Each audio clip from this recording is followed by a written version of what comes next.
Muchísimas gracias por invitarme una vez más a estar con vosotras, que estoy encantado. Llevo tarareando la canción Las Pimentoneras desde que digo que esté con vosotras. De acuerdo, hemos pasado muy buenos ratos.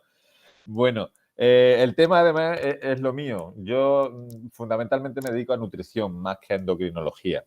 Si bien en los sitios pequeños pues vemos de todo, diabetes, tiroides, de todo, pero yo hago sobre todo nutrición clínica y por eso conocí a la hija de Encarna. Así es que ahora mismo voy a proyectar la presentación, que espero que la vean bien. Ahora la voy a poner en pantalla completa, si me deja. Sí. Bueno, pues nada, sin más, voy a hablaros de metabolismo, como me habéis pedido. Metabolismo es muy amplio. Entonces, voy a hablar primero de qué es el metabolismo, si una forma genérica. Luego me centraré más en cómo se regula el metabolismo en nuestra especie, fundamentalmente. Comentaré algo de las enfermedades metabólicas hereditarias, con las que se nace ya padeciéndolas, como la fenilcetonuria, homocistinuria, que es el motivo por el que se hace la prueba del talón a los recién nacidos, y también de enfermedades metabólicas adquiridas como la diabetes, la obesidad. Bueno, empezamos. ¿Qué es el metabolismo? El metabolismo no es más que un conjunto de reacciones químicas que tienen lugar dentro de los seres vivos, ¿vale? Esa serie de reacciones es el metabolismo. Entonces, muy amplio como veremos. Esas reacciones químicas, ¿para qué las usan los seres vivos? Las usamos para obtener energía, para formar estructuras, para regular funciones. Es imprescindible, porque sin energía no podemos vivir. Sin la formación adecuada de estructuras no podemos desarrollarnos dentro del útero de nuestra madre ni crecer después del nacimiento. Y sin la regulación de funciones nos moriríamos pronto. Así que el metabolismo es imprescindible para vivir con salud.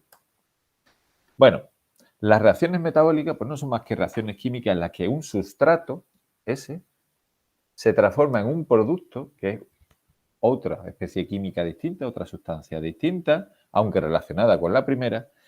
Y todo eso para que ocurra rápido, porque claro, en condiciones naturales, fuera de los seres vivos, pues las reacciones químicas tienen lugar a una velocidad determinada que depende de la temperatura, de si se produce una energía en la reacción, etcétera, etcétera.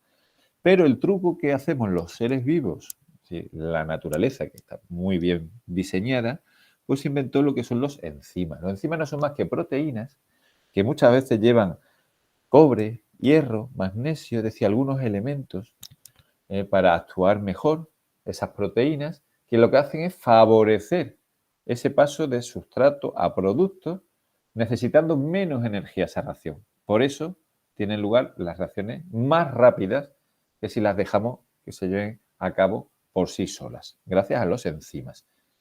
Y los enzimas a veces tienen dentro de la proteína, como decía, hierro, cobre, magnesio, en fin, distintos elementos, pero pueden necesitar alguna vitamina que actúa como coenzima o cofactor para que esa reacción tenga lugar con mucha más eficiencia, no solo velocidad, sino cantidad de formación de producto, ¿vale? Eso es el resumen de una reacción metabólica.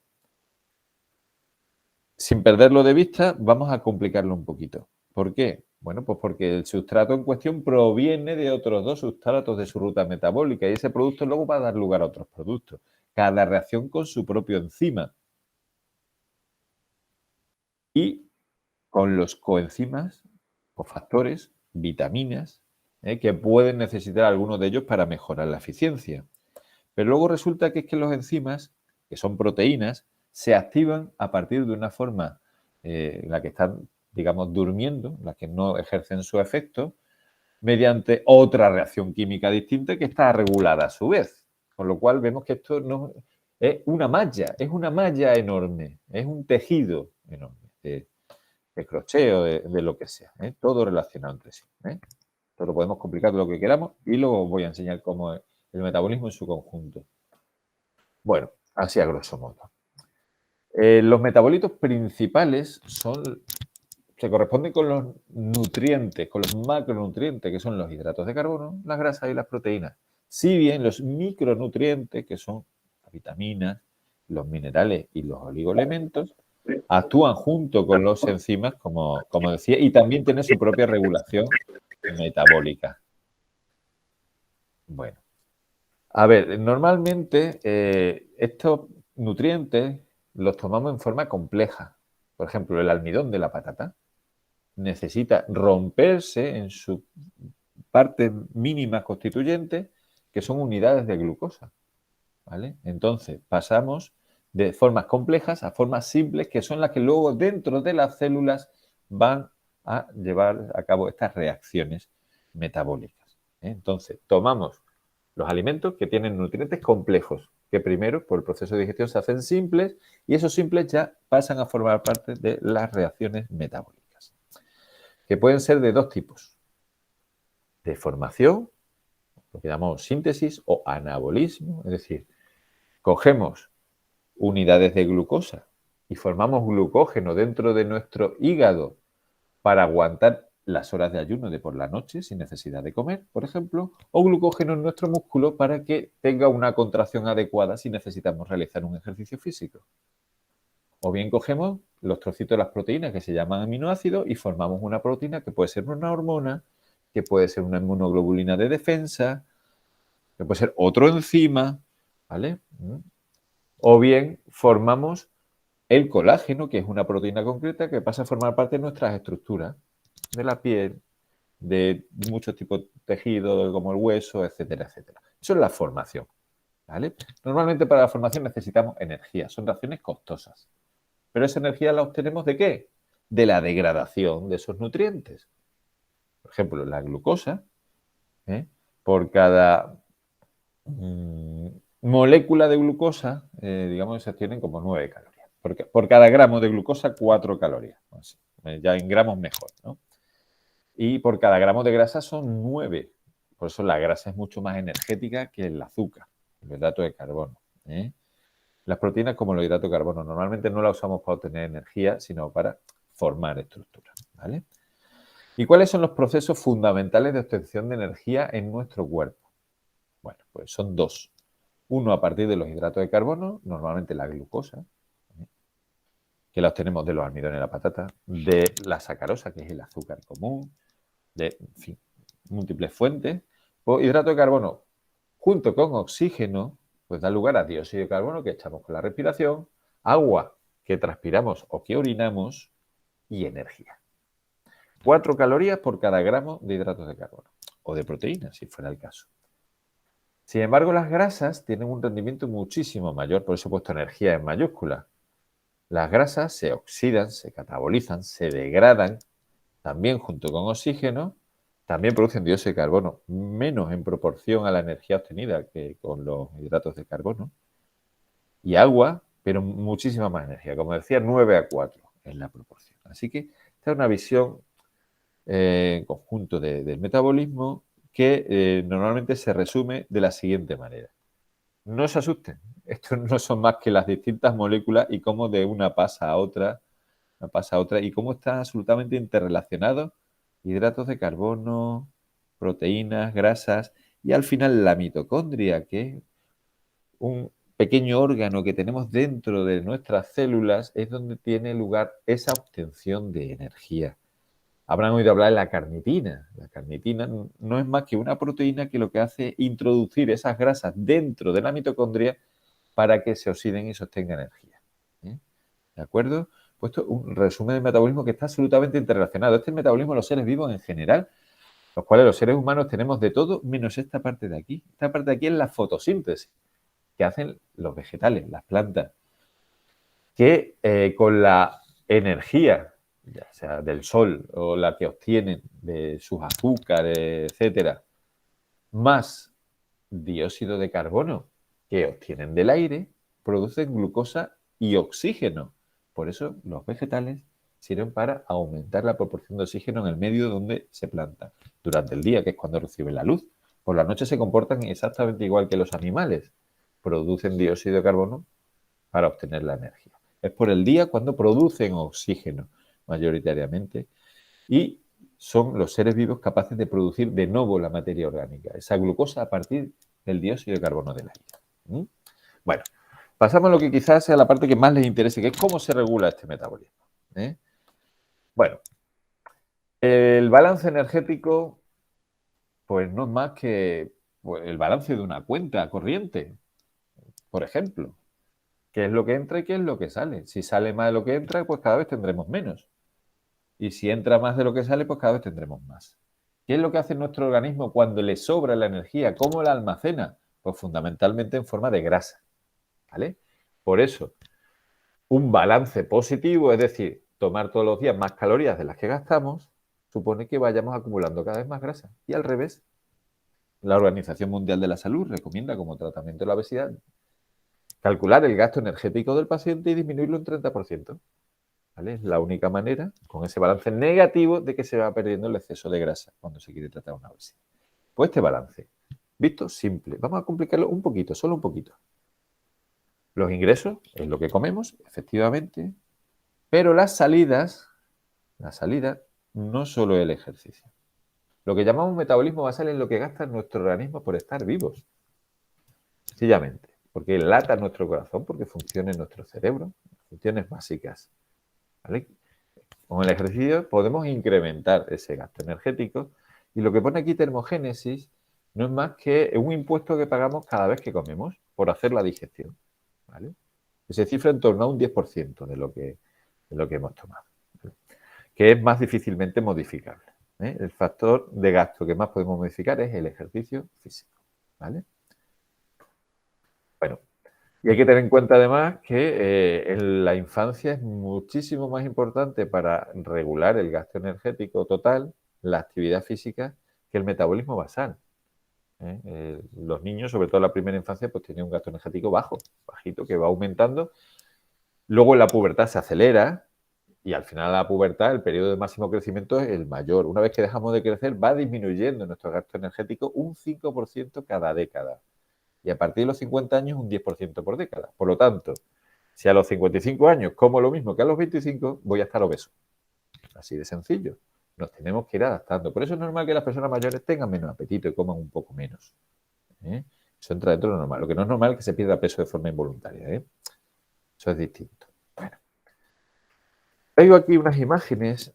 Las del centro son radiografías vistas al revés. Normalmente vemos los huesos en blanco. Bueno, pues aquí se ven en negro. Una radioscopia. ¿Vale? Y se ve en blanco la zona de grasa. La zona de grasa aquí a los lados de los huesos. Y en gris los músculos. Se ve muy bien. Pero se ve muchísimo mejor las imágenes de los extremos, que son imágenes de resonancia magnética que escaneé de un artículo de National Geographic. No era ninguna revista médica, era una revista divulgativa en la que hablaban de la pandemia de obesidad. Y aquí vemos dos señoras, las dos del mismo índice de masa corporal, pero una de ellas con una masa grasa normal, es normal en la mujer de un 20 a un 30-35% masa grasa, y la de la derecha vemos que tiene un exceso de masa grasa. Se ve en la radioscopia y se ve perfectamente en la resonancia, no solo por fuera de los músculos, sino lo que es peor, dentro del abdomen. Esa es la grasa que genera los problemas y otras enfermedades. Suponiendo que sean de la misma edad, ¿por qué esta diferencia entre ambas? Suponiendo que coman igual. Pues vamos a ver los distintos motivos por los que el gasto energético, el metabolismo de dos personas de la misma edad, del mismo sexo, de la misma altura, puede ser distinto. Vamos a empezar de los más raros y vamos a acabar con los más. En fin, vamos viendo cosas más comunes. Por ejemplo, hay 50 sitios en los genes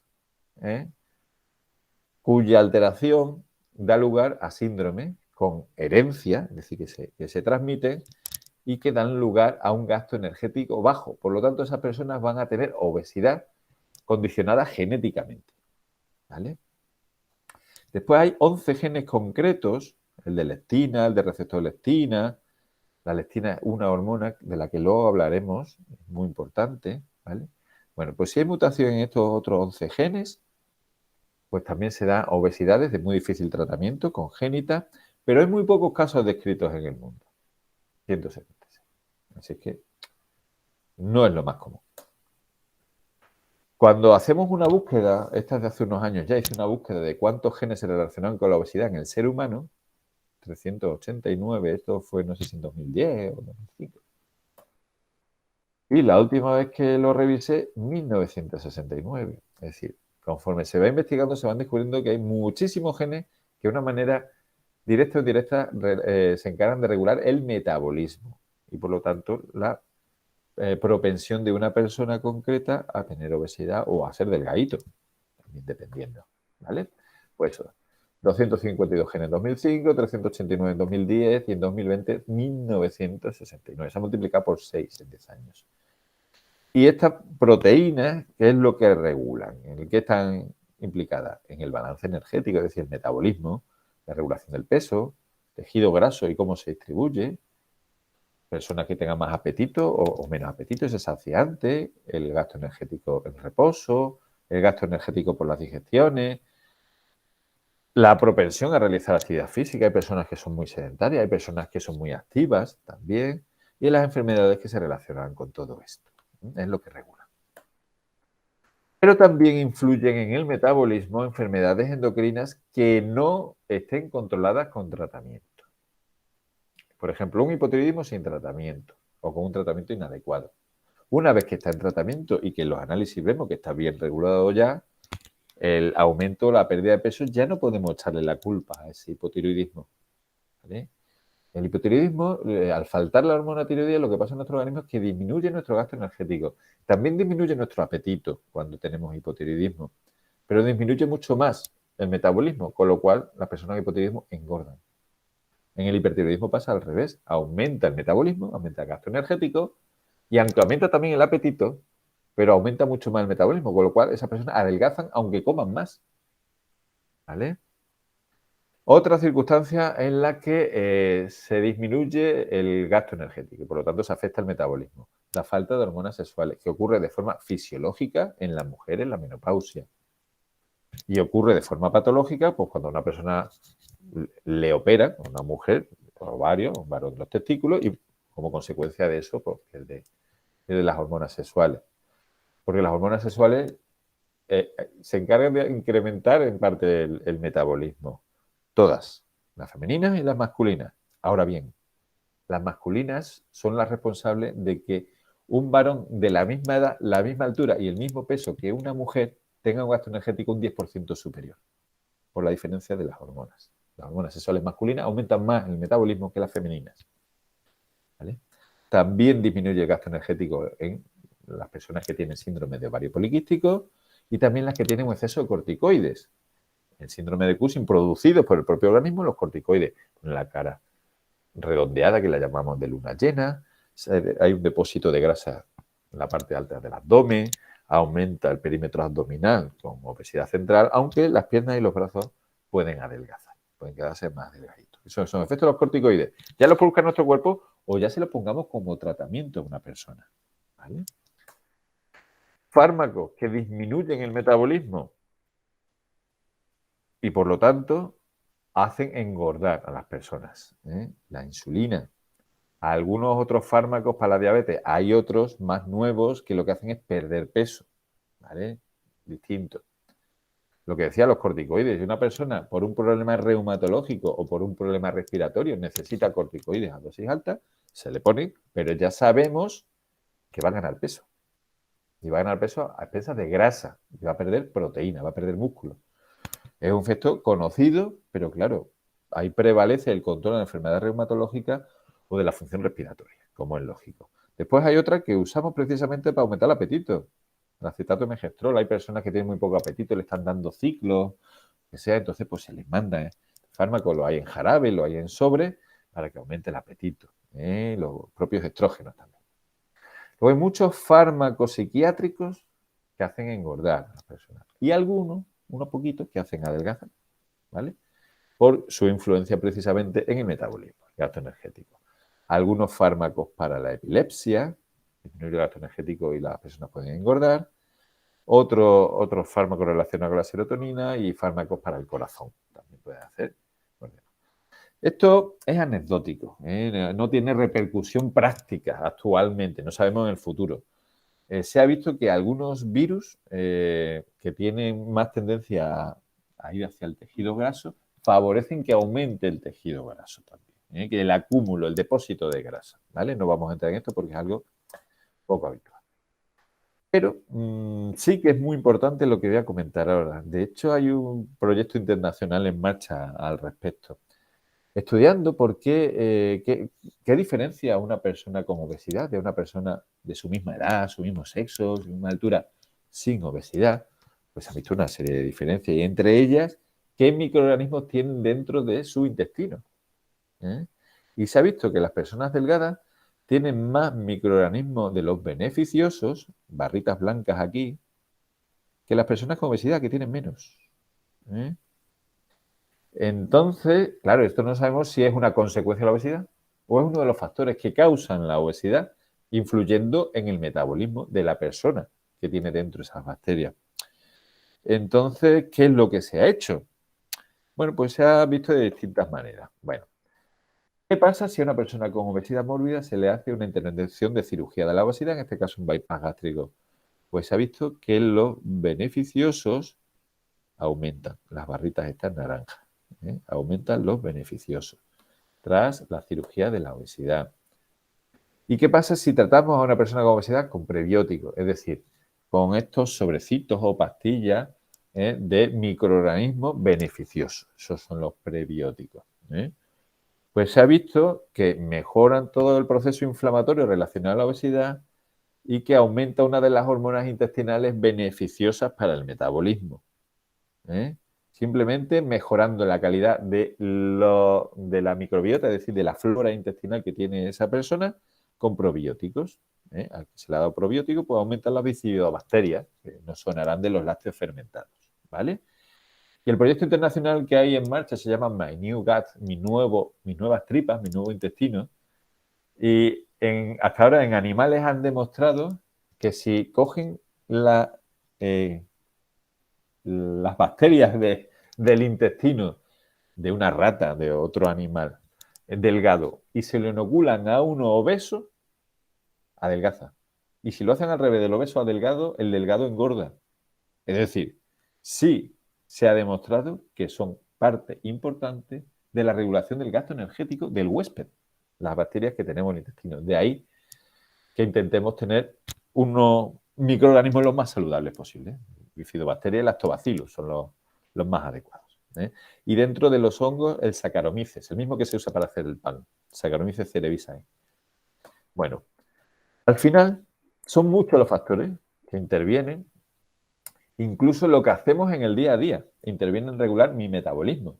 Es decir, las personas que abusan de los azúcares de absorción rápida y de las grasas saturadas van a activar los genes que te disminuyen el metabolismo y a hacer que se duerman los genes que te activan el metabolismo, con lo cual se favorece de esa manera, con una alimentación poco saludable, la disminución del metabolismo, por lo tanto, el sobrepeso y la obesidad. Y al revés, una persona que toma mucha fibra a partir de alimentos reguladores, frutas, verduras y hortalizas, ácidos grasos mono y poliinsaturados, aceite de oliva, pescado azul, frutos secos, o que realiza actividad física de manera regular, pues activa los genes beneficiosos sobre el metabolismo y hace que se duerman los genes perjudiciales sobre el metabolismo.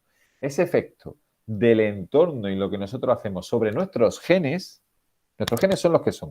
Pero claro, es importante que funcionen los beneficiosos. Pues ese efecto de lo que hacemos sobre nuestros genes es la epigenética. ¿Vale? Heredamos lo que heredamos, eso no lo podemos cambiar, pero sí podemos cambiar cuáles de nuestros genes funcionan más y cuáles funcionan menos. Eso lo podemos cambiar. Bueno, ¿y cómo se regula en los animales en general y en nuestra especie en particular el gasto energético y a la vez el apetito? Porque se regulan juntos. En el mismo sitio de debajo del cerebro, del hipotálamo, se regula a la vez el apetito y el gasto energético. Por eso están tan relacionados.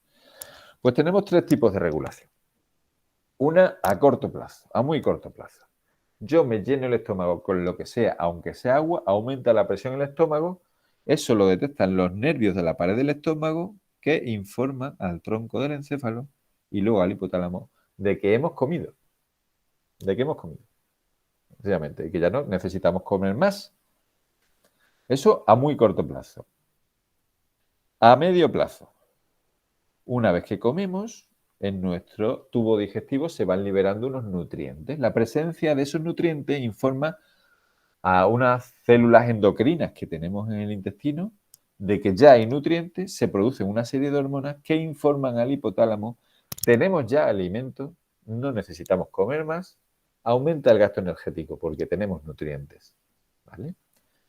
Y más a largo plazo, la leptina, que es una hormona que se produce en nuestra grasa, cuanta más grasa tenemos, más leptina tenemos, pues informa de que tenemos las reservas repletas al hipotálamo. Y entonces la consecuencia de eso es que disminuye nuestro apetito y aumenta nuestro gasto energético. ¿Qué pasa en la especie humana y en los animales que no están en estado salvaje, sino que están domesticados? Pues que si pasa de pronto la comida, aunque hayamos comido recientemente, y nos resulta atractiva, de ahí los ingresos hedónicos, que es como lo llaman aquí, el placer, la búsqueda del placer, hace que nos lleve a comer aunque ya hayamos comido. Y aunque las señales fisiológicas de la naturaleza nos estén informando de que ya hemos comido. Por eso solo existe obesidad en los seres humanos y en los animales domesticados. Los perros en estado salvaje, los gatos en estado salvaje, no son obesos, porque buscan comida cuando lo necesitan, exclusivamente. No nuestro caso. Bueno, a nivel íntimo vamos a irnos aquí a esta parte de aquí debajo del cerebro. Esta es la parte de aquí de debajo del cerebro. Todas estas sustancias, la propia insulina, la leptina, las hormonas intestinales, a través de distintas neuronas en las que no nos vamos a meter, el efecto que tienen es, como decía, tengo menos apetito y voy a quemar más. Lo fisiológico. Y al revés también, si nos faltaran nutrientes, el estímulo es, oye, come más y gasta menos. Esa sería la consecuencia, ¿vale? Pues así es como se regula en la naturaleza, tanto el apetito como el metabolismo, ¿vale? Vamos a pasar ya a las enfermedades metabólicas. Muy brevemente, no me voy a detener en ellas porque son enfermedades de las que se conocen como poco frecuentes, o raras o minoritarias, ¿eh? Por suerte, desde que existe la prueba del talón y que hay tratamientos dietéticos para estos pacientes desde que nacen, se les quita la lactancia materna o se les reduce y se complementa con las fórmulas adecuadas, pues están llegando adultos, pacientes de enfermedades que se morían en la infancia. Entonces, por eso ahora los médicos de adultos, que son los pediatras, médicos de adultos, vemos pacientes con estas enfermedades que tienen desde que nacieron. Y la más frecuente de todas ellas, siendo poco habitual, es la fenilcetonuria. Son personas que no pueden tomar una cantidad normal de proteínas porque una de los componentes de las proteínas, un aminoácido, la fenilalanina, les resulta tóxico. Tóxico para su sistema nervioso fundamentalmente y tiene una serie de complicaciones neurológicas y psiquiátricas a lo largo de su vida, ¿vale? Bueno, esto lo que voy a decir es el concepto de enfermedad metabólica. Vimos que nuestro metabolismo, pues dependiendo qué paso se altere, nos va a dar lugar a una enfermedad o a otra. Son muchísimas, son minoritarias, no voy a entrar en ellas para no liarlas. Vimos que este es el esquema del metabolismo general.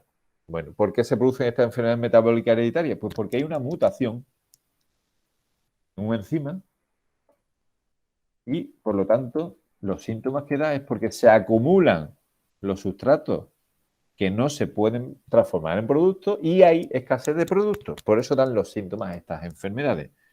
Se acumulan los sustratos que son tóxicos y disminuyen los productos que son necesarios, ¿vale?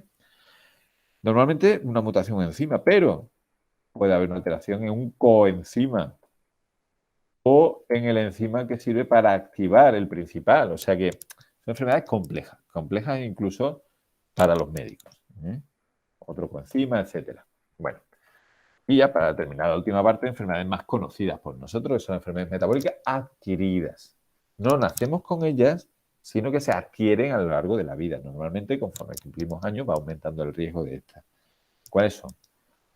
Lo que se conoce como dislipemia, es decir, la alteración del colesterol, los triglicéridos, la diabetes mellitus, la obesidad, en fin. La obesidad y la diabetes de tipo 2 están muy relacionadas. ¿Por qué? Bueno, de hecho, el 90% de las personas con diabetes mellitus tipo 2 o tienen sobrepeso o tienen obesidad.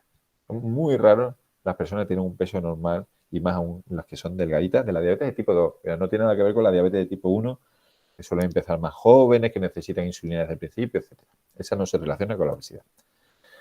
Bueno, pero claro, es que las personas con obesidad no solo tienen diabetes y resistencia a la insulina y lo que hemos dicho, los triglicéridos, etc. El ácido úrico también alto, hipertensión, más problemas de corazón, más riesgo de trombosis cerebrales, tromboembolismos pulmonares, venosos, etcétera, problemas respiratorios, el hígado, reflujo gastroesofágico y algo muy importante, mayor riesgo de cáncer que la población sin obesidad.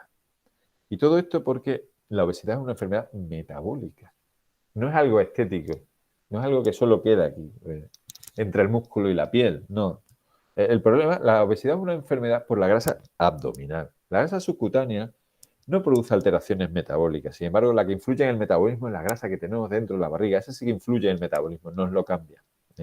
Nos lo cambia. Además, genera una reacción inflamatoria generalizada. Normalmente es de bajo grado, pero claro, si se junta una infección como la del coronavirus, hace que las personas con obesidad se mueran más que las personas sin obesidad. Porque ya parten de una situación inflamatoria. Si le añadimos una inflamación más, ya la hemos liado, ¿vale? Bueno, y sobre todo las principales, las metabólicas y las cardiovasculares. Pues fíjense, en nuestro medio, más del 80% de los casos de diabetes le podemos echar la culpa a la obesidad, al aumento de peso. Aumenta el riesgo de padecer diabetes y la obesidad 40 veces, en cualquier etnia o raza de nuestra especie, en cualquiera. Y lo que se relaciona, como les decía, es con la grasa dentro del abdomen. De forma que un varón que tenga más de 102 de cintura o una mujer más de 90 ya tiene mucho mayor riesgo de padecer diabetes de tipo 2. Vemos cómo se va incrementando exponencialmente. No un peso concreto, sino la evolución del peso es lo que lleva a la enfermedad metabólica. Si una persona que está ganando peso tiene más riesgo de padecer una diabetes que una persona con el mismo peso, pero que lo está perdiendo, que está en descenso, o que lo mantiene estable, ¿de acuerdo? Entonces, ganar peso aumenta el riesgo de padecer diabetes.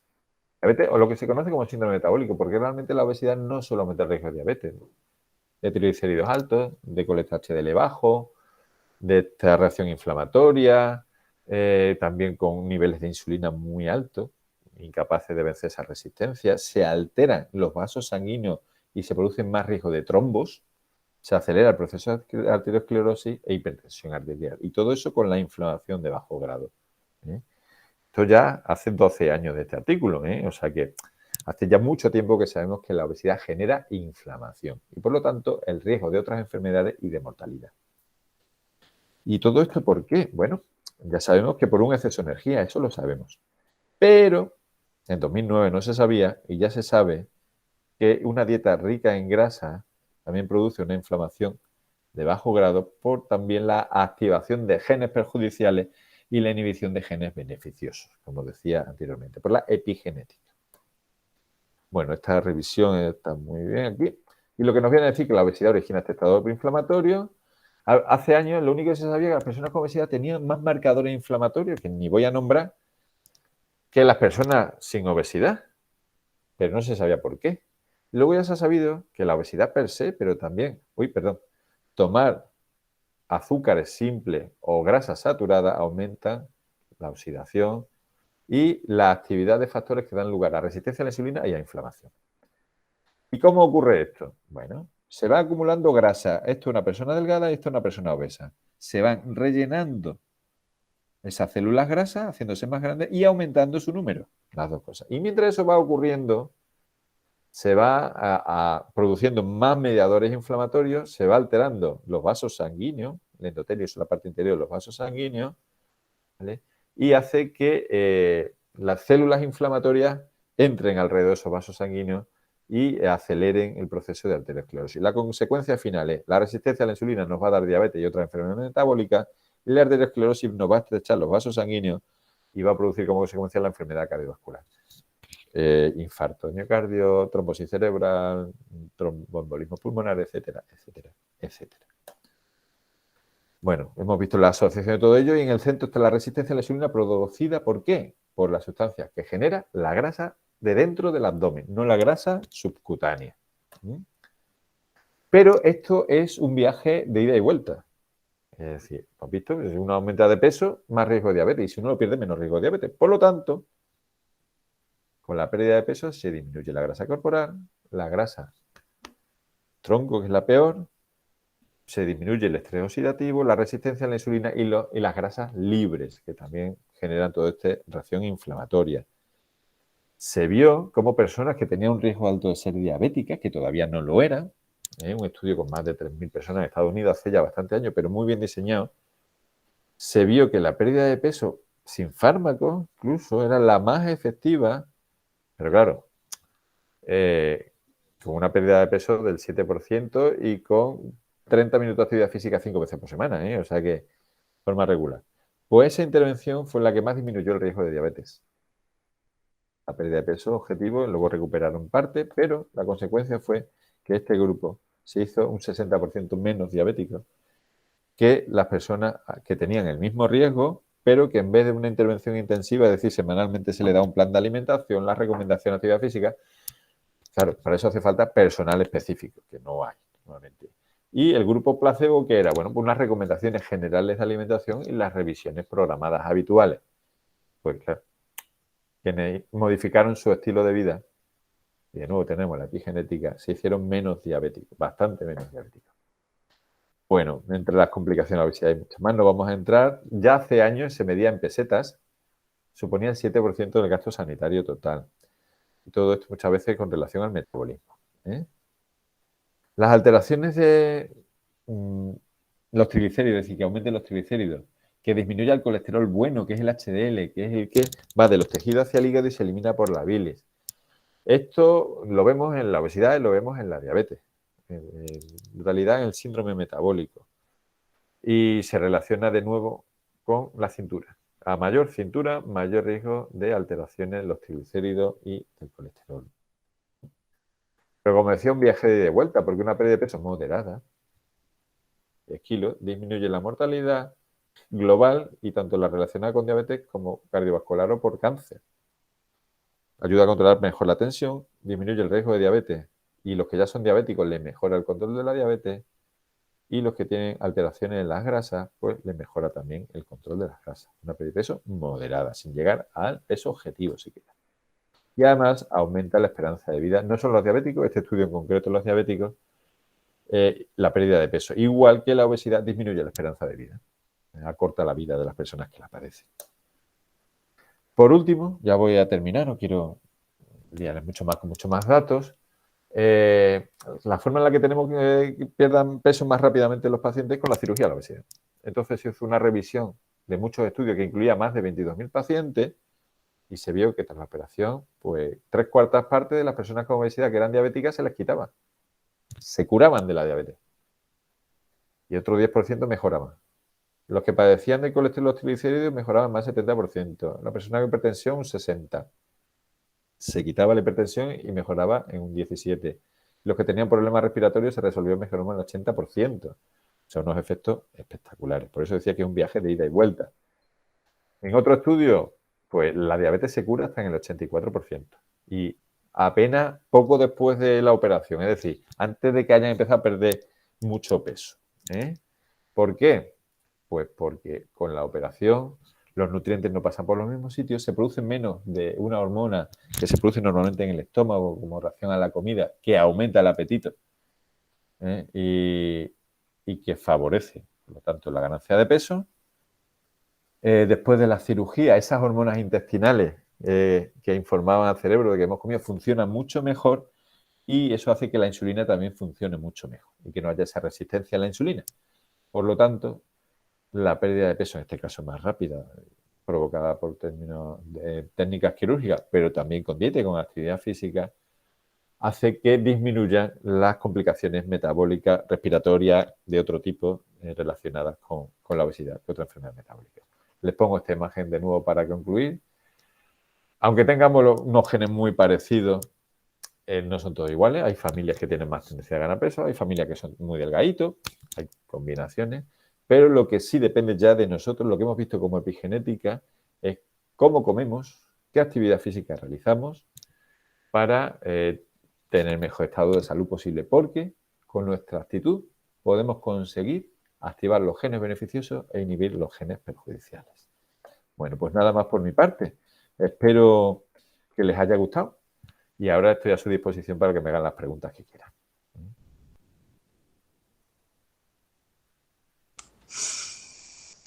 Luis Miguel, ha sido fantástico. Yo Me he enterado perfectamente de todo. Mi Bueno, padre gracias. era diabético, pero yo no lo heredé porque parece ser que no me correspondía, como mi madre no lo era. ¿La Y diabetes de su padre era de joven con insulina o de mayor ya con con pastillas? insulina, no, empezó por una enfermedad que tomó mucho Ujú. azúcar, no se dieron cuenta, vamos, que estuvo mucho tiempo con ello, Bueno, pero tendría predisposición, tenía predisposición. claro. Pues no ha heredado esa predisposición y por lo tanto no la lleva. Claro, Se claro. hereda mucho más el riesgo de diabetes tipo 2, es decir, la de pastillas, etcétera, que la Sí. tipo 1, la de insulina. Esa se Lo, hereda mucho menos. lo que sí me ha interesado ha sido el conocimiento de la grasa. Eso que nos has explicado relacionado con la grasa. Que decimos, uy, cuánta grasa tengo aquí, cuántas grasas tengo aquí, La de y dentro del no, abdomen es la mala. es la de dentro. Sí, Yo sí, sí, sí, sí. he oído muchas veces el tema de el corazón lo tiene muy grande, es que no le cabe en la caja, no le cabe en la caja. Eso es una de las cosas que se dice por nuestra tierra. Sí, Pero sí, cuando fui sí. al cardiólogo me dijo, tienes que perder grasa porque está engordando tu corazón. Se está rodeando de grasa. Eso le iba a decir a Brancarna. El corazón puede aumentar de tamaño por dos motivos. Porque aumente la grasa alrededor del músculo y se infiltre el músculo, con lo cual bombea peor. Sí, O bien, no porque haya un depósito de grasa, sino como consecuencia de una hipertensión no controlada, de problemas en las válvulas, que se dilate o se hipertrofie, sí. ¿vale? Y puede dar lugar a una insuficiencia cardíaca. Pero bueno, me estoy metiendo en lo que no es lo mío, pero sí, No, es efectivamente. que precisamente esa es la consecuencia. Yo tengo la tensión muy loca, unas veces muy alta, otras veces muy baja, y claro, él me recomienda eso, que tenga cuidado con el tema de la alimentación, que eso, que tenga cuidado, que adelgace. Sí. A ver, cuando tomamos más energía de la que gastamos, vamos a acumular grasa. Que se acumule subcutánea o en el abdomen, el corazón, el hígado, etcétera, va a depender primero del sexo. En los varones se nos acumula más en los sitios malos y en las mujeres más en los sitios menos malos, es decir, piernas, glúteos, etcétera. Bien. Pero también de la predisposición de cada persona con los genes que haya heredado. Y también depende de lo que hemos dicho de epigenética, porque a igualdad de acúmulo de grasa, dependiendo de qué genes tengamos activados, se nos va a acumular más, pues eso, en el brazo o en la pierna, o en el abdomen, el corazón o el hígado, ¿vale? Pues de eso Sí, depende. a ver, Montaña, levanta la mano. montaña. Ah, montaña, montaña.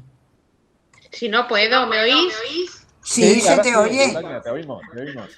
Bueno, pues yo no me veo. Perdonarme, disculpar. No, Yo no verte sé no qué te me ha vemos. pasado esta tarde. Luismi, que no he podido Las yo. meigas. Pero me estáis viendo. Yo no me veo, No, ¿eh? pero te escuchamos. No te vemos, pero te Vale, pues ya escuchamos. está. Con eso tenemos bastante. Yo ni siquiera me veo, pero oye, te he escuchado desde el principio. Bueno, es que interesantísimo todo, interesantísimo todo. A ver, Muchas gracias. estas Bueno, ¿qué mujeres, mal habéis cogido vosotras? sí, estas mujeres me imagino yo que se habrán hasta preocupado. ¿A que sí? Alguna que no dice nada, alguna se ha preocupado. Encarnita dice que se ha Ay, enterado de espero todo. no haber sido muy cenizo ni nada. No, No, no, no haber no. asustado a nadie. No, no, pero nosotros todas, a partir de Ah, ciertas edades, estamos todas muy preocupadas por la cintura. Te lo digo de verdad, claro, Luismi. sí, sí, sí, No sí. solo porque no nos caben los vestidos, sino por lo que nos acabas de decir. Mensaje importantísimo, ¿eh? Mensaje importantísimo. Entonces, yo no sé, me gustaría que alguna más interviniera por ahí y dijera, pues, porque siempre nos están preguntando cómo mantener el peso, cómo mantener la línea, pero sobre todo cómo mantener el peso. Y creo que ha quedado clarísimo. Si quieres, lo vuelves a repetir, eh, para que nos quede más claro, ¿eh? Pues Si no intentar gastamos no tomar más energía de la que gastamos sí, o aumentar nuestro gasto en la medida de las posibilidades, que eso se puede hacer en casa con pequeñas series. Bueno, ayer estuve yo en la rehabilitadora que tengo una tendinosis supraespinoso y me mandó una serie de ejercicios que puedo hacer aquí en casa perfectamente. O sea que, y ya hay programas y todo que te van orientando. Por ese motivo, sí. bien. Básicamente son las dos cosas que tenemos que hacer.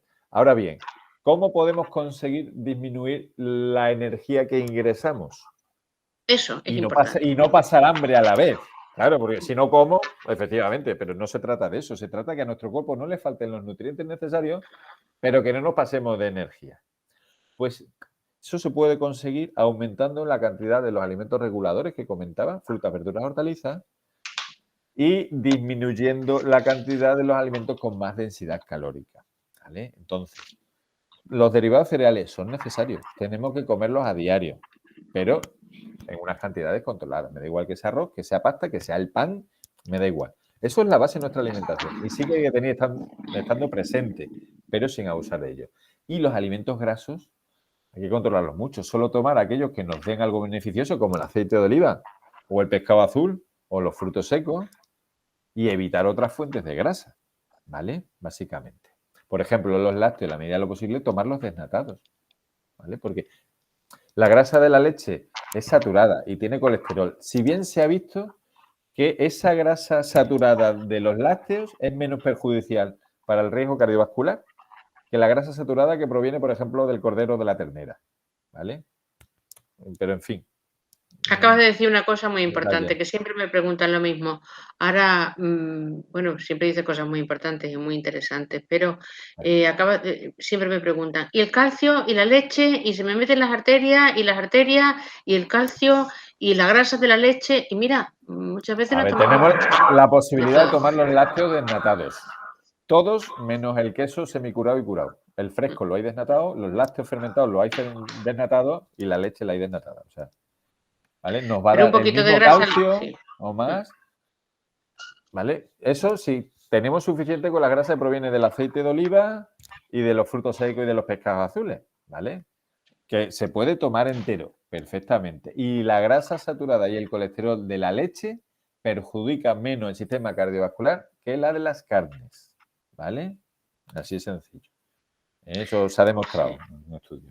Se ha demostrado y lo sabemos. Mira que nosotros aquí en Extremadura, pues la grasita de la carne la tenemos incrustada, porque es que el choricito, el Bueno, jamoncito, pero el cerdo es bueno, el otra cosa. jamoncito no. El El cerdo es cerdo otra es otra cosa. cosa. Sí, sí, sí, he dicho Fíjate, ternera y cordero a propósito. A ver, anda. como carne blanca, tenemos el pollo, pavo, el conejo, ¿vale? Que es lo que se recomienda. Tiene menos grasa y la grasa que tiene es más de tipo poliinsaturado, ¿vale? Las aves en general. El cerdo tiene la grasa mayoritaria del mismo tipo que el aceite de oliva, monoinsaturada. Y la carne de cerdo no es tan roja como la ternera o el cordero, ni tan blanca como el pollo. Es una cosa intermedia ahí el cerdo. Entonces yo no restringo el cerdo. Ahora bien, quitar la parte grasa visible sí, pero asumo que el cerdo va a tener grasa infiltrada, pero que mayoritariamente va a ser saludable, no va a ser perjudicial, ¿vale? Entonces, lo peligroso son los animales rumiantes. ¿Por qué? Porque son capaces de transformar las grasas mono y poliinsaturadas que toman en la hierba, que es monoinsaturada y poliinsaturada, en saturada. ¿En qué? Pues con la rumiación, ¿vale? En los distintos estómagos se satura la grasa. Y es la que se incorpora luego a la carne que comemos. Y esa es la perjudicial, ¿vale? El cerdo no es rumiante. Entonces, cuantas más bellotitas comas, más monoinsaturada estará y más brillantito estará el jamón cuando lo veamos. Ese es bueno. Muy bien. Ese es bueno. Entonces el corderito es el que no debemos abusar, del A corderito. abusar, a abusar. A ver, la Organización Mundial de la Salud dice que consumo ocasional, que puede ser una vez por semana. Punto. El corderito. Cordero, ternera, sí. Cordero o ternera, una vez por Cuidado. semana. Sí, sí. Y No pasa pollo, nada. conejo Bueno, eso, y pavo. sí. Eso más. Eso Y el más. cerdo yo lo considero como si fuera blanca. Tú lo consideras como si fuera blanca. Sí, Bueno, sí, pues sí, niña, sí. a reconciliarnos todas con el cerdito, ¿vale? Sí. Bueno. Ahora, cuidado. Puntualizo. Eso en cuanto a ¿No la ves, Claudia, qué trae? calidad de la grasa. Sigue. Ahora bien. La cantidad hay que controlarla. Entonces, no es lo mismo tomar un poquito de jamoncito, ¿eh? Sí, además un poco tocino tal, que tomar un trozo de chorizo. Es que el trozo de chorizo es mayoritariamente grasa.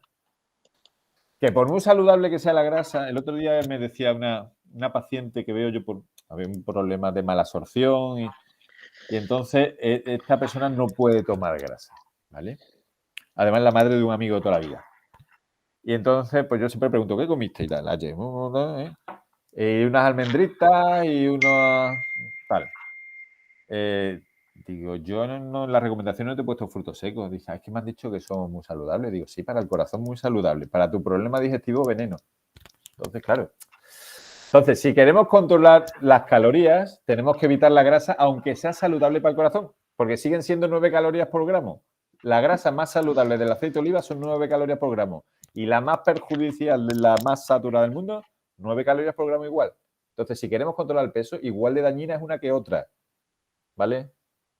Igual de dañina. Ahora bien, si tenemos libertad porque tenemos un peso adecuado, toma toda la grasa que queramos, ahí ya sí que importa la calidad de la grasa. Pero primero hay que tener en cuenta la cantidad, ¿vale? Hay manos levantadas. Abran el micro y pregunten. Una preguntita. Sí, dígame. Sí, diga. A ver, el tema genético de que siempre decimos, pues que es que mi madre era muy gordita y yo también Sí. lo soy. ¿Qué tanto por ciento podemos luchar contra eso? ¿O qué? A ver. ¿Me entiendes, no? Perfectamente. Mire, sí, es uno de los síndromes hereditarios, esos raros que decía al principio. No hay posibilidad ninguna de luchar contra eso. Hay enfermedades, como el síndrome de Prader-Willi, por ejemplo, que son niños que tienen afectado el hipotálamo. Entonces, la zona que regula el apetito y el gasto energético la tienen alterada de nacimiento. Entonces, siempre tienen hambre, siempre. Lo único que se puede hacer es darle acceso a alimentos de muy baja densidad calórica, que solo puedan acceder a lechuga, a tomate, a una manzana, a cosas así. Pero tienen que comer, es que tienen una necesidad imperiosa de comer. De hecho, son niños que se ponen agresivos cuando no tienen acceso a la comida y son capaces de matar a sus padres si no tienen acceso a la comida. O sea, estamos hablando de cosas muy serias. ¿Contra eso no se puede luchar? Ahora bien, lo más habitual es que haya lo que se conoce como polimorfismos. No son exactamente mutaciones, son pequeños cambios en la cadena. Y eso se hereda y eso hace que haya familias con tendencia a la obesidad y familias que es que no engordan ni por mucho que coman. ¿Vale? Esos polimorfismos aumentan el riesgo de obesidad. Pero contra estos polimorfismos sí que podemos luchar. No es un síndrome de estos que es como una condena. No. Hemos heredado una predisposición a ser diabético, a tener un hipotiroidismo o a tener una obesidad. La predisposición. Es decir, mi gasto energético va a ser menor que el de mi vecino que viene conmigo a clase. Es decir, de mi edad. Pero yo puedo luchar. ¿Cómo? Si adapto mi ingesta a mi gasto. Si yo tengo la desgracia de tener un gasto energético de 1.300 calorías al día y mi vecino la tiene 2.200, si comemos lo mismo, yo estaré así de gordo y mi vecino muy delgado. La única manera es que asumamos, y bueno, no se hace por sistema, pero se pueden estudiar esos genes. Asumamos quien tiene un polimorfismo que tiene que estar controlándose de por vida para evitar ser obeso. ¿Vale? Y hay que empezar en la infancia. Pero sí puede controlarse y sí puede hacerse. ¿Vale? Las personas están predispuestas por estos polimorfismos en los genes que decía de leptina, el receptor de leptina, etcétera. ¿Vale? No es una condena para siempre, bueno, perdón, es una condena para siempre, pero tiene solución. Es decir, haciéndole caso, asumiéndolo y teniendo en cuenta que igual que el que es celíaco va a ser celíaco ya en lo sucesivo, o el que tiene una fenilcetonuria de por vida, pues una persona que tenga un riesgo alto de ser obesa puede evitar ser obeso o tratarse cuando ya lo es, con mayor dificultad que una persona que no tenga esos cambios, esos polimorfismos en los genes. ¿Vale? Es decir, la desgracia es que se tiene que tratar toda la vida, pero tratándose correctamente puede evitarlo. ¿Vale? Espero haber respondido a la pregunta. Más cositas.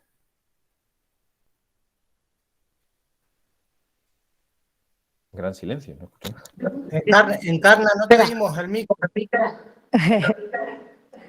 Por aquí, por Villanueva, otra preguntita. Sí, diga. Es que el micrófono, perdona, que lo tengo que bajar, el altavoz.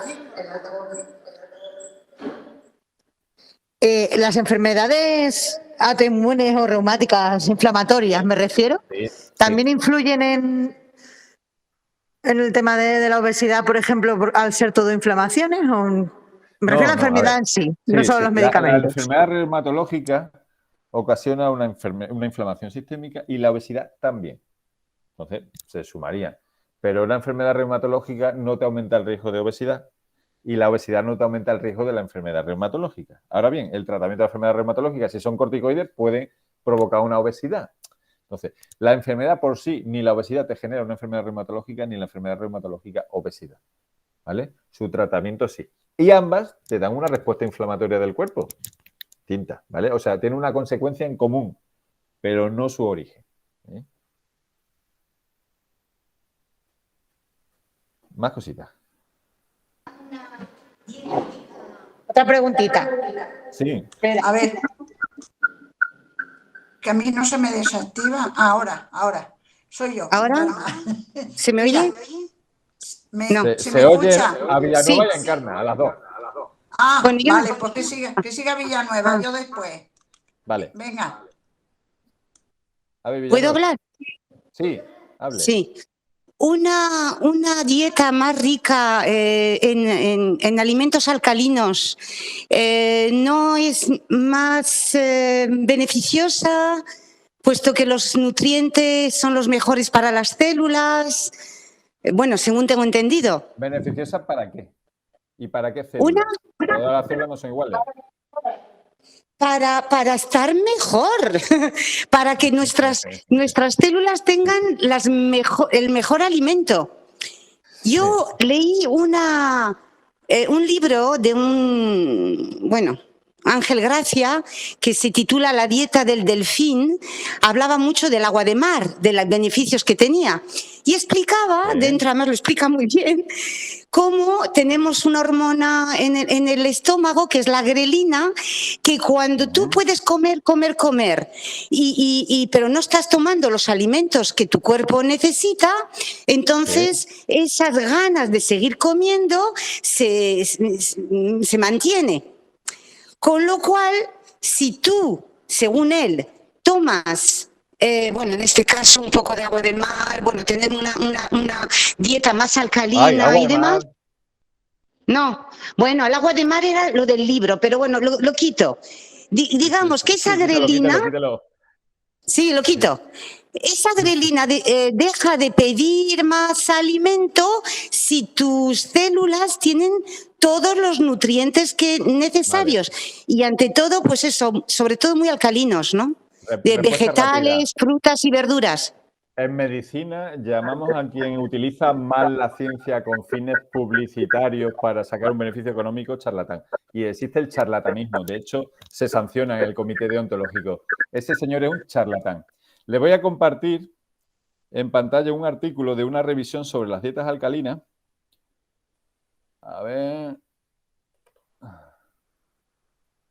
Compartir. ¿Vale?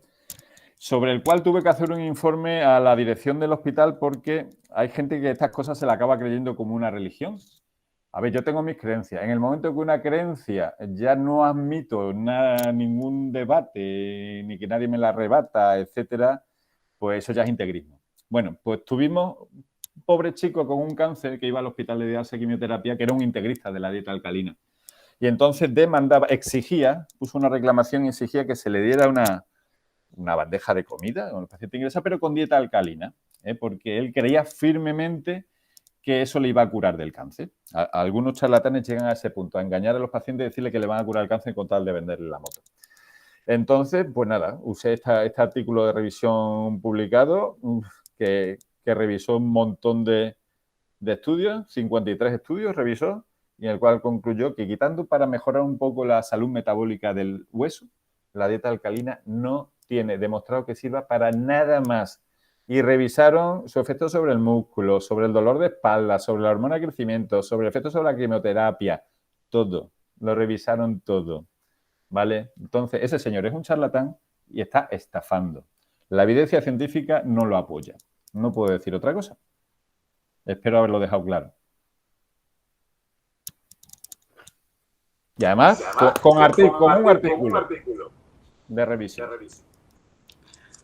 A La ver. conclusión, mi informe a dirección fue que si se le daba a esa persona una bandeja de comida, se le tenía que dar a todos los demás que estaban en el hospital de día, porque lo que no se podía consentir eran las inequidades. Que todos se tomen un bocadillito durante su quimioterapia y el único que va contra la ciencia le den una bandeja de comida. Me opuse frontalmente. O bandeja de comida para todos o para nadie. Desde luego no podemos fomentar la injusticia y las diferencias entre los usuarios del sistema de términos de salud. Y menos desde la dirección del hospital. A ver, Luis Miguel, yo, Encarna, doctor, dígame. yo pregunto, ¿es recomendable dentro de del cerdo el poder tomar torreznitos fritos? Eso va a depender de las circunstancias de cada persona. Hay Sí, personas que lo pueden tomar sin ningún problema y hay personas que o bien porque tengan que controlar la grasa, por tema metabólico o digestivo, pues le resulta, como le dije a la madre de mi compañero, veneno. Y otra Depende de cada caso. claro, y otra Ya te cosa. vemos, Montaña, ya te vemos. Ahora, Montaña, escucha otra cosa. Hay Venga. la carne de cordero, vale, eso sé que tiene Sí. mucha grasa. Pero, ¿y la cabra y el cabrito? No, cuidado. Eso, vamos a ver. Bueno, primos hermanos. El cordero también depende, el cordero. Hay un Sí, cordero que le también sale, depende, sí, en grasa, sí. pero bueno, no le da tiempo tampoco a que sea muy saturada ni a hacer No, tanto. claro. Y también depende de la parte del animal. En los Sí. animales mayores es importante. O sea, el cerdo es una carne muy grasa, pero si cogemos solomillo de cerdo, es la parte menos grasa del cerdo. De hecho, es más magra Sí. que algunas partes de la ternera. Sí. O sea, que es que también depende de qué parte estemos hablando, ¿sabes? Sí. De la edad del animal, de la parte de la que estemos hablando, de su alimentación, todo eso va Todo eso. a Muy influir en la bien. cantidad y en el tipo de grasa. Ahora se te ve, Montaña. Sí. Bueno, lo siento muchísimo, pero es que hoy tengo a los dioses en contra, yo no sé qué me pasa. Lo siento, pero bueno, que estábamos en una cosa muy interesante. Sí. Y me gustaría preguntarte, o que le digas un poquito en muy clarito el concepto de probiótico y prebiótico Muy a bien. ellas. Pues Venga. mirad, probióticos son todos aquellos microorganismos que cuando los tomamos junto con alimentos o en forma farmacológica, resisten la acidez del estómago, llegan vivos al intestino y una vez allí ejercen efectos beneficiosos sobre la salud. Esos son los probióticos. Y como decía, son algunos lactobacillus, algunas bifidobacterias y el Saccharomyces cerevisiae, que se usa para hacer el pan, por ejemplo, o la cerveza. Bueno, y los prebióticos son sustancias que contienen los alimentos, que también se pueden tomar en forma de pastillas o como sea. Normalmente son de tipo fibra soluble, inulina, cosas así, que utilizan los prebióticos, los microorganismos en su metabolismo para producir sustancias beneficiosas. Y cuando se toman probióticos y prebióticos a la vez, se llaman simbióticos. Están juntos. Ya está. Esos son los conceptos. ¿Y un ejemplo nos podrías poner de cada uno? Sí, pues mira, de probióticos, pues de los lácteos fermentados, esto que te anuncia, me da igual la marca, pues ahí llevamos probióticos, ¿vale? Y de prebióticos, pues, por ejemplo, la fibra de manzana es prebiótico, la fibra soluble. La fibra soluble, nosotros no digerimos ni la soluble ni la insoluble. Ahora bien, la insoluble va para abajo, pero la soluble, las bacterias y levaduras de la flora son capaces de digerirla y como consecuencia de su metabolismo dan lugar no solo a los gases de las legumbres, que también tienen este tipo de fibra, sino a unos ácidos grasos de cadena corta que tienen unos efectos muy saludables, que son aumentar la capacidad de absorción de agua y sales de nuestro intestino grueso, por un lado, y por otro lado, producir una modulación de la respuesta inmune en el tubo digestivo y evitar que las bacterias pasen a la circulación general, ¿vale? Esos son los efectos beneficiosos que nos dan. Bueno, que están muy serias. Venga. Una preguntita. Sí, diga. A ver, El tema de los productos estos que hay para adelgazar, no quiero dar ningún nombre, pero No yo lo que sé, sé. tipo Sé por dónde Natural, va. cosas de estas que... Sí. ¿Cómo lo ves tú? Yo creo que la dieta por sí sola es lo que debería de bastarnos, ¿no? Para Cierto. controlar el peso, ¿no? A ver, sí, pero hay veces, hay pacientes que veo en consulta con obesidad mórbida o extrema que con una dieta incluso de 1000 calorías no son capaces de perder peso, tienen un gasto energético muy bajo. Son pocos los casos, pero algunos hay. Entonces, en esas circunstancias pongo de forma transitoria dietas con sustitutos de alimentos. ¿Por qué? Porque con menos de 1000 calorías es muy complicado dar todas las vitaminas y minerales que necesita nuestro cuerpo. Entonces, por eso sustituyo algunas de las comidas por unos batidos especiales. Todos los que indico tienen el registro de la Dirección General de Farmacia y se compran en la farmacia. Sé que los hay en los supermercados, pero de eso no sé cuáles son buenos y cuáles no, entonces no me atrevo. Solo en esas circunstancias y con control médico, ¿de acuerdo? Por sistema, si no estamos hablando de una obesidad extrema o una obesidad mórbida, no conviene sustituir alimentos por productos nutricionales. Y un dato de alarma que debe saltar. Cuando le hacen unas recomendaciones de alimentación y a la vez le están dando unas vitaminas o unos minerales, quiere decir que la dieta que le han mandado no es equilibrada. No la sigan, porque van a tener problemas en su salud. Perderán peso, pero con problemas en la salud. Una dieta equilibrada no necesita de complemento de vitaminas y minerales. Si se lo están facilitando a la vez, es porque le han mandado una dieta no equilibrada, no saludable. No la hagan. ¿Vale? Muy bien, eso es muy importante que se lo diga y nos lo diga. Y luego, otra cosa que hacen mucho y que solemos preguntar por ello es mezclar o dejar de mezclar o tomar unos alimentos antes, no. otros después. Esas dietas que dicen tantas horas sin comer La y luego... disociada. Es ayuno modificado. Bueno, de eso cosas. tengo también bibliografía, si quieren, que di una conferencia de ayuno modificado hace poco. A ver, se ha demostrado un metaanálisis reciente publicado que los cambios horarios no sirven para el control del metabolismo, para el control del peso. Muy bien, perfecto. Esa es la conclusión de la revisión sistemática de distintos estudios que han hecho. En los estudios en los que el ayuno intermitente, es decir, se comía 6 horas al día, se ayunaba 18, por ejemplo, ¿no? Es uno de los tipos de ayuno intermitente que hay. Si no se acompañaba de una reducción de calorías, no servía para controlar el peso. ¿Vale? ¿Verdad? Así de claro y así de tajante fue la conclusión de la revisión sistemática. ¿Vale? Después, eso, el ayuno intermitente. La dieta disociada, que son las que dicen, durante esta semana puedes tomar de estos alimentos, pero no tomes de estos otros. La semana que viene sí que puedes tomar estos alimentos, pero no los primeros y tampoco estos otros. Por definición ya son dietas desequilibradas. Nuestro organismo necesita de todo, eso sí, en distinta cantidad. Incluso cuando quito la grasa, no la quito completamente, mantengo 2 cucharaditas de aceite de oliva. Hombre, la grasa monoinsaturada, tiene también grasa esencial y tiene vitamina E, es la fuente principal de vitamina E. Entonces, claro, lo que hacemos es controlar cantidades, no eliminar por completo. Salvo alergia o intolerancia, si le recomiendan eliminar por completo algo, es decir, a ver, oiga, pues tómele solo una vez al mes, ¿no? Le pueden decir. Pero le dicen, durante esta semana no coma nada de este grupo de alimentos, es una dieta desequilibrada. Lo que tienen en común estas dietas, la disociada, la cetogénica, etcétera, se pierde peso muy rápidamente porque se pierde grasa y se pierde también masa muscular. Por eso, cuando se abandona esa dieta, se recupera más peso del perdido, porque el cuerpo intenta volver a ese punto de equilibrio anómalo que tenía y vuelve de una manera exagerada. Entonces, no son nada aconsejables, solo sirven a corto plazo y además tienen efectos secundarios. A largo plazo han demostrado que no son más potentes en perder peso que una dieta baja en grasa y en azúcar de absorción rápida, hipocalórica convencional, que se pierde peso más despacito, pero es más fácil de mantenerlo. Pues ya está, yo es que de verdad me encanta que lo diga él. Lo dice el doctor Luengo. Yo también lo he dicho algunas veces y la verdad es que en esto hay muchísima confusión. Por eso me gusta que lo diga. Es estupendo. Se están quedando muy serias. Lo que acaba de decir es estupendo.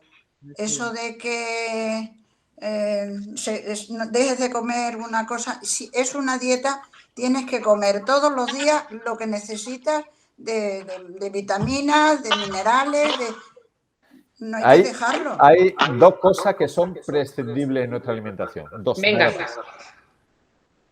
El alcohol.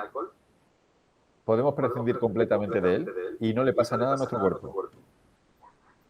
Y los azúcares de absorción rápida, salvo los que están presentes de forma natural en los lácteos y la fruta, que eso los podemos seguir tomando. Son los otros azúcares que se añaden, perdón. Me da igual que sea en forma de sacarosa, azúcar, en forma de miel, en forma de lo que sea. De esas dos cosas son prescindibles. ¿Y el pan?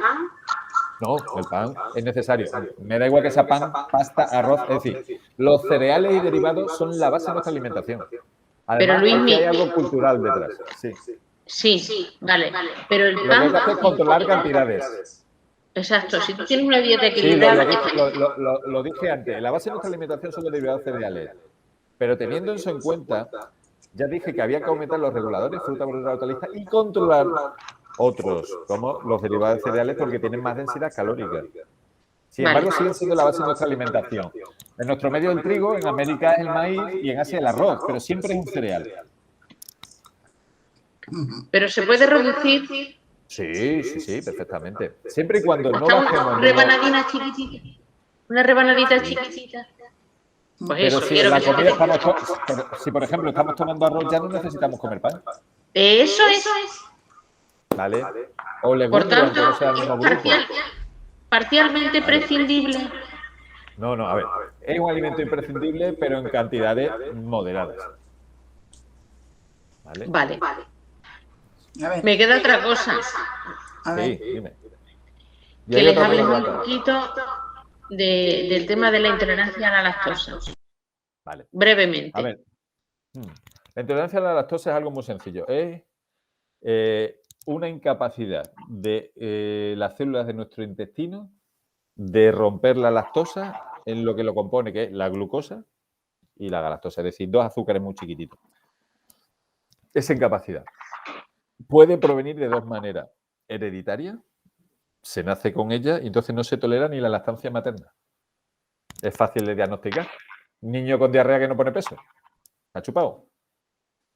Que no es la que vemos. En los adultos ocurre una intolerancia a la lactosa si tenemos un problema digestivo grave o prolongado en el tiempo. Es decir, una diarrea que nos dure más de 2 semanas nos puede provocar una intolerancia a la lactosa. En fin, hemos tenido un brote de enfermedad de Crohn o yo qué sé, ¿no? Es decir, un problema digestivo serio o largo. ¿Por qué? Porque los enzimas que degradan la lactosa están justo en el bordecito de las células de la mucosa del intestino. Todo aquello que destruye la célula mucosa hace que se digiera menos lactosa. Y entonces esta intolerancia a la lactosa es transitoria, se recupera. Los que nacen con ella lo tienen para toda la vida. Y los que la quieren de adulto es transitoria. Una vez que se ha solucionado el problema digestivo, desaparece la intolerancia a la lactosa. Hay muchas personas que dicen que tienen intolerancia a la lactosa y le pregunto, ¿cuándo le hicieron la prueba del hidrógeno expirado? Ah, no me la han hecho nunca. Es la única prueba que hay para diagnosticarla de una forma real. Así lo dice la Sociedad Española de Digestivo. Me tienen que dar un poquito de lactosa y luego medir el hidrógeno en mi aire expirado. ¿Por qué? Si yo no digiero la lactosa, la voy a digerir las bacterias de mi intestino y en su metabolismo van a producir hidrógeno, que yo no produzco en mi metabolismo. Si expiro hidrógeno, no he digerido la lactosa y tengo una intolerancia. Así de sencillo. Una persona no puede decir que tiene intolerancia a la lactosa porque un día se ha tomado leche y le haya sentado mal. Tiene que hacerse la prueba para confirmarlo. ¿Vale? Ahora, ¿quién no quiere tomar leche? Pues y lo de la leche sin lactosa que nos venden. ¿Para qué la queréis? La intolerancia a la lactosa es muy adecuada. Pero para el que no tiene intolerancia a la lactosa, ¿para qué le sirve? Para probar. Vale más cara, ¿eh? O si os queréis gastar más dinero, es asunto vuestro. Para probar. Si no tiene la necesidad, ¿no? Es como el pan sin gluten. Si lo tomamos, no nos pasa nada, está perfectamente. Pero si no tenemos una enfermedad celíaca, ¿para qué queremos gastarnos el triple en un bollito de pan de lo que vale con gluten? Fíjate, ¿vale? Qué cosa más interesante. Lo emplazamos para otro día, porque lo vamos a dejar ya en paz. A ver, Encarnita, te estás riendo. Yo es que, Luismi, es que encima se me ha puesto la foto encima de la tuya, ni te veo. Vaya, hoy estoy yo fina. Bueno. Con la... Es Bueno. que estaba hablando con el micrófono cerrado. Ah. Bueno, ¿a que no me ha pasado? ¿A que nunca me ha pasado? ¿No? ¿No ha pasado? Escucha, es que Luismi, el doctor Es mucho Luismi, yo le llamo Luismi. Es mucho Luismi. Es mucho Luismi. Escúchame, que ya vamos a hacer la presencial. Entonces, si quieres venir también, le invitamos a que venga a la presencial. Claro. He visto la fecha, no puedo. Estoy en un congreso de enfermedades metabólicas en Santiago, la misma fecha. ¿Sí? Sí. Bueno, ya He visto la vuestro fecha no la programa. tenemos. Luis, mira, la fecha Pues en no el la programa tenemos. tenéis una fecha de diciembre. 2 Sí, días tenemos después. una provisional. Teníamos una provisional. Pero es provisional. Luego después Vale, hay bueno, que pues si la pedirle cambiáis me lo decís. autorización al doctor Vale. Vergeles, el consejero, a ver Vale. qué podemos hacer. Y Yo me parece encantado. que Diony había levantado la mano. Contéstale, a ver qué te quiere preguntar. Yo cierro ahora. Hola, buenas tardes. Muy buena, Me dígame. gustaría preguntarle, los votos estos que hay de proteínas que toman las personas que van al gimnasio, Sí. ¿esos son recomendables o no? Si tienes una alimentación saludable y equilibrada, no lo necesitas. Así de sencillo. Sí. A ver, las personas que tienen más regulada su alimentación desde el punto de vista deportivo son pues la selección española en los Juegos Olímpicos, que lleva sus cocineros y lleva todo, en los centros de alto rendimiento. ¿Qué es lo que hacen estos? ¿Se toman esos botes de proteína? No. Si nos fijamos, les ponen 2 primeros platos y un segundo. Un primero rico en hidrato de carbono, tipo arroz, patata, no sé qué, no sé cuál, pasta, no sé qué. Otro primer plato con hortalizas o verduras o no sé qué. Y un segundo con las proteínas. ¿Vale? Se toman esos 3 platos y luego su postre. Claro, tienes uno de los primeros que aporta proteína además de la carne o el pescado o el huevo que vaya luego en el otro segundo. Pero no se le dan suplementos de aminoácidos. Vamos, si no se le da a los futbolistas a los que le pagan una millonada, es que no sirve. Si no se le estarían dando. ¿Vale? Pues ya está. Sí. Nos tenemos que fijar en los menús. Cómo comen los deportistas en los centros de alto rendimiento o cómo van con la selección a un mundial o a unas olimpiadas. Esos menús son los que deben tomar los deportistas de alto rendimiento. Sí, sí. Uno que va al gimnasio, toma un no sé qué de aminoácidos y tal, lo único que hace es sobrecargar el riñón. Y puede aumentar el riesgo de insuficiencia renal unos años después. Pero bueno, oye, cada uno es libre. Ajá. Vale, Si gracias. la alimentación es adecuada. Ahora bien, si por lo que Sí. sea toma pocas proteínas, pues puede ser una forma. Ahora, si se fijan, hay botes que son proteínas de caseína, colágeno. Tienen muy bajo valor biológico. De hecho, los sustitutos de alimentos se empezaron a usar hace años y hubo bastantes fallecimientos en Italia porque utilizaban proteínas de baja calidad basadas en colágeno, con pocos aminoácidos esenciales. Entonces, ¿sabes? Hay que tener mucho cuidado en esa cosa. Hay mucho charlatán por ahí que lo único que quiere es sacar dinero. Cuando el objetivo es ganar dinero, vamos mal. Muchas gracias. Oye, Nada. que otra cosa, que ahora que lo has dicho, es que me preguntan mucho también. ¿Y el colágeno? ¿Le parece bien que me tome colágeno para los huesos? La verdad es que todavía no me he encontrado yo ninguna evidencia sobre eso. Ayúdame. No, mira. El problema normal de los huesos es la mineralización, no la matriz proteica. La matriz proteica del hueso suele estar, pero lo que nos falla es la malla, de la calcificación, ¿no? En la osteopenia y en la osteoporosis. Entonces, no sirve de nada. El colágeno, además, es muy simple. Es muy simple. Es una repetición de 3 aminoácidos. El primero siempre es hidroxiprolina, con lo cual es muy poco variado. O sea, nos va a dar poca variedad de aminoácidos para construir nuestras estructuras del cuerpo. Entonces, precisamente como colágeno, el colágeno es lo que se usa para hacer gelatinas y eso, las pezuñas, los pelos y eso, se hidrolizan y luego sacamos una gelatina. De ahí salen las gelatinas, de las partes desechables, de esas proteínas de segunda calidad que se hidrolizan y luego se transforman en una gelatina. ¿Vale? Pues bueno, te tomas polvo de colágeno, pues para eso te tomas una gelatina, que lo mismo está más rica. ¿Sabes? Y además te cuesta menos claro, dinero. Claro que cuesta menos, sí. Eso El colágeno es una proteína de tercera. Es una matriz importante para nuestros tejidos, pero desde el punto de vista nutricional, nada, proteína mala. Y tampoco te asegura que el hecho de tomarla te vaya a ir justamente al sitio donde la necesitas. No, que esa es otra cosa. no. Parte de la hipótesis de que, hombre, si tomo esta proteína que luego está en los huesos y en los tendones y en no sé qué, no sé cuánto, es lógico que luego se vaya a los huesos y a los tendones y tal.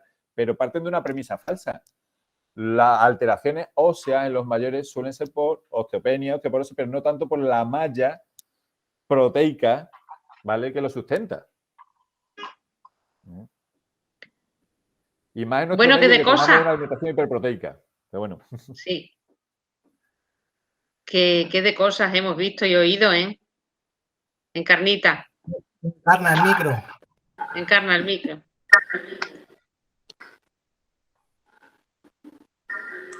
Que estoy encantada.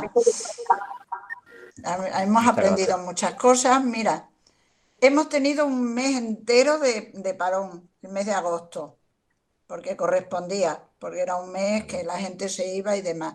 Hemos empezado de nuevo y nos queda octubre, noviembre y diciembre. A ver cómo seguimos haciéndolo. Hoy Pili, te adelanto, Pili y Juli no han podido estar porque tenían algo importante que no podían prescindir de estar presentes. Y las otras mujeres o no se han enterado bien, que siempre nos acompañan, o lo mismo no han sido capaces de conectar, pero bueno, como luego lo colgamos en la página, eso se publicita, pero no solamente en la federación, que estamos por todas partes, hasta en Instagram. Bueno, eso es importante, que la gente se entere, porque estas ponencias son maravillosas. Nos enseñan muchas cosas, podemos tener una relación de tú a tú, aunque no sea presente la persona, pero también es importante. Es una labor maravillosa la que hacen los doctores, que salvan vidas. La mayoría de las veces no salvamos vidas, ¿eh? Solo ayudamos a que estén mejor. Lo de salvar vidas es que es algo muy... Se ayuda. Claro. Sí, no, es que la vida es así. Hay quien ayuda. Sí, pero salvar vidas es algo muy drástico. Eso pocas veces. Es que algunas, a mí pocas. me gusta esa palabra, salvar vidas, Sí, ya. porque la verdad pero vosotros sois los no, ángeles. Es muy Los fuerte. ángeles de la salud. Somos personas. Ángeles Nos de la cansamos salud. igual. Escucha, Tenemos Luismi. nuestros problemas igual. Ángeles de la salud. Bueno, sí, eso. A eso nos hemos formado, para ayudar a mejorar la salud de los demás. Tantos años de carrera, para algo sirve. Y tener confianza.